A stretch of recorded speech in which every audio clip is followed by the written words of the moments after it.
Closing in, I want to still get a lot of people in. I want to ask you something, Mr. President, and then have the governor just quickly. Your Secretary of State, as I'm sure you know, has said that she takes full responsibility for the attack on the diplomatic mission in Benghazi. Does the buck stop with your Secretary of State as far as what went on here? No. Secretary Clinton has done an extraordinary job, but she works for me. I'm the president, and I'm always responsible. And that's why nobody's more interested in finding out exactly what happened than I did.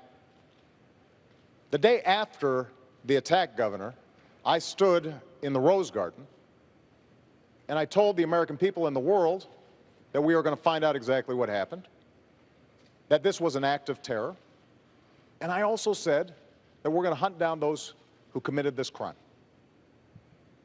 And then a few days later, I was there greeting the caskets coming into Andrews Air Force Base and grieving with the families. And the suggestion that anybody in my team, whether the Secretary of State, our UN ambassador, anybody on my team would play politics or mislead when we've lost 4 of our own, Governor, is offensive. That's not what we do. That's not what I do as president.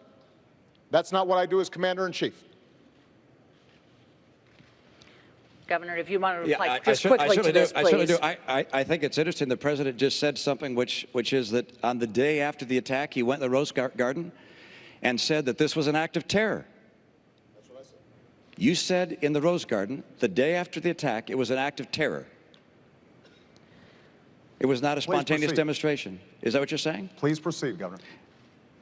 I want to make sure we get that for the record, because it took the president 14 days before he called the attack in Benghazi an act of terror. Get the transcript. He did, in fact, sir. So let me call it an act of terror. Can you say that a little louder, Candy?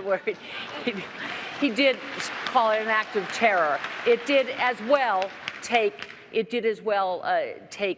2 weeks or so for the whole idea of there being a riot out there about this tape to come out. You're correct about that. The administration indicated that this was a reaction to a video and was a spontaneous reaction. They did. It took them a long time to say this was a terrorist act by a terrorist group.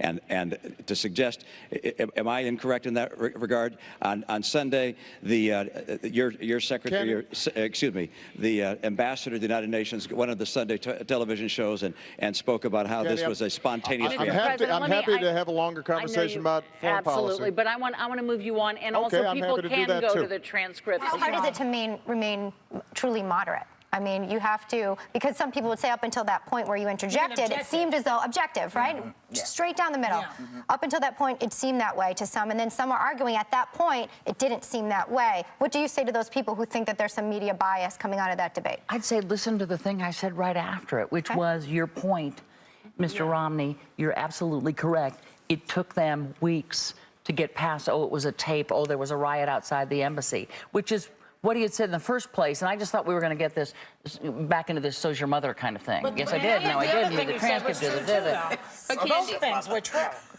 Both what you said about President Obama was true, too. That you did say it in the Rose Garden the day after that it was terrorism. He talked about acts of terror. That's specific. And he did not, I mean, I feel like the definition of is. He didn't say this is an act of terror.